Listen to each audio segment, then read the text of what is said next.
بسم الله الرحمن الرحيم والضحى والليل إذا سجى ما ودعك ربك وما قلى وللآخرة خير لك من الأولى ولسوف يعطيك ربك فترضى ألم يجدك يتيما فآوى ووجدك ضالا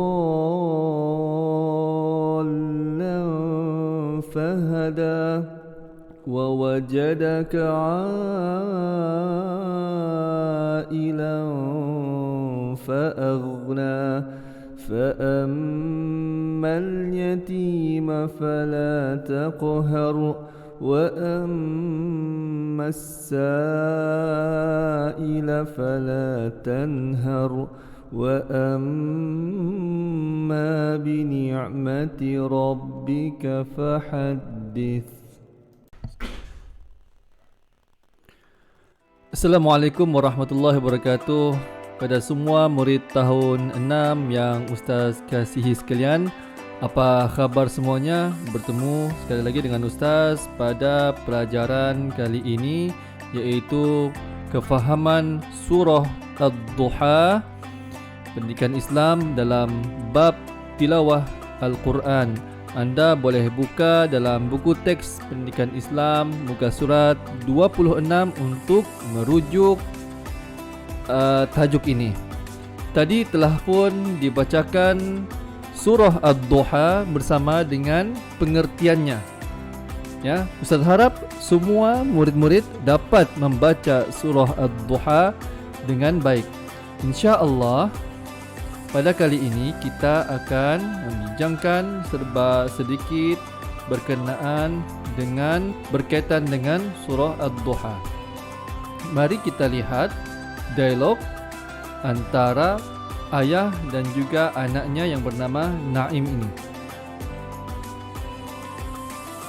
Naim tentu sudah tahu bahawa surah Ad-Duha merupakan surah Makkiyah dan mengandungi 11 ayat.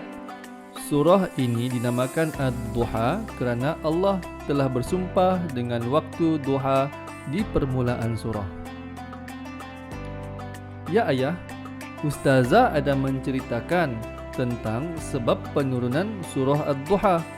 Surah ini merupakan satu penafian Allah terhadap tuduhan orang kafir yang mengatakan bahawa Allah telah membenci dan mengabaikan Rasulullah SAW kerana telah lama tidak menurunkan wahyu.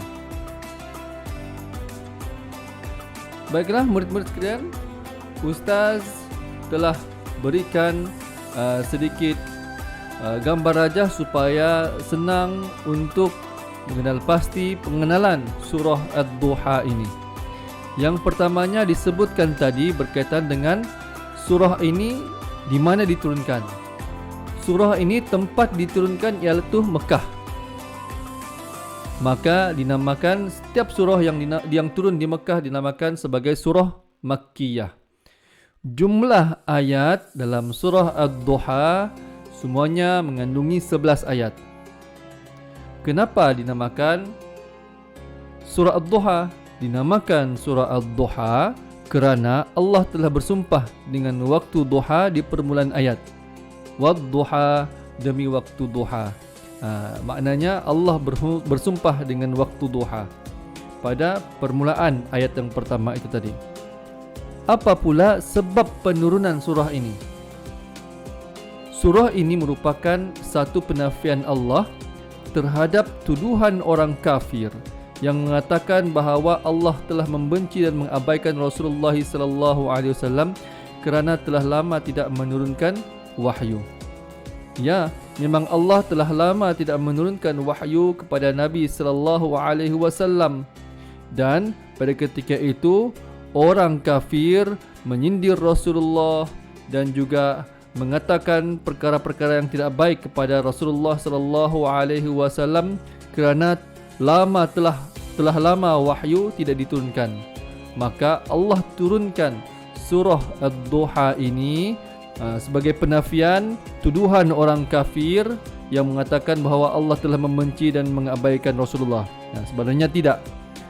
Cumanya ada beberapa sebab Allah telah lama tidak menurunkan wahyu. Jadi Allah turunkan surah Ad-Duha kepada Nabi sallallahu alaihi wasallam sebagai penafian atas tuduhan orang kafir. Baiklah murid-murid, sekali lagi mari kita sama-sama mendengar dan juga meneliti bacaan surah Ad-Duha dan juga terjemahannya.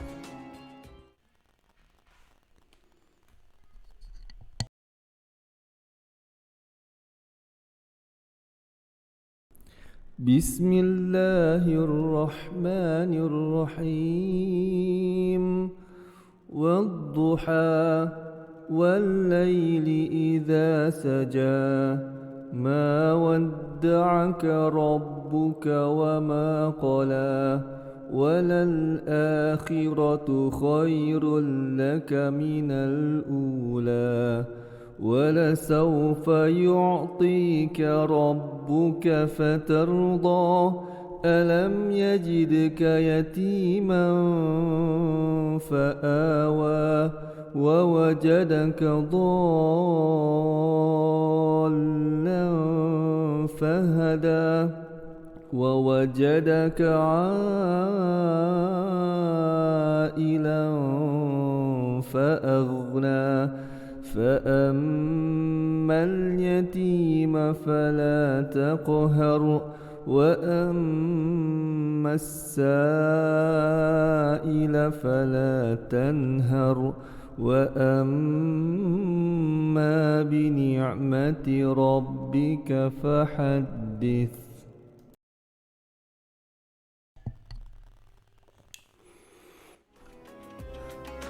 Baiklah murid-murid sekalian, alhamdulillah sebagai akhirnya dalam pelajaran ini Ustaz akan berikan tugasan, iaitu aktiviti bertulis kepada kamu semua. Ia merupakan tugasan yang mudah insya-Allah kerana jawapannya semua terdapat di dalam video dan juga buku teks anda. Yang pertama ialah berapakah bilangan ayat dalam surah Ad-Duha. Kedua, kenapakah surah ini dinamakan surah Ad-Duha. Dan yang ketiga, nyatakan sebab penurunan surah Ad-Duha. Senang kan?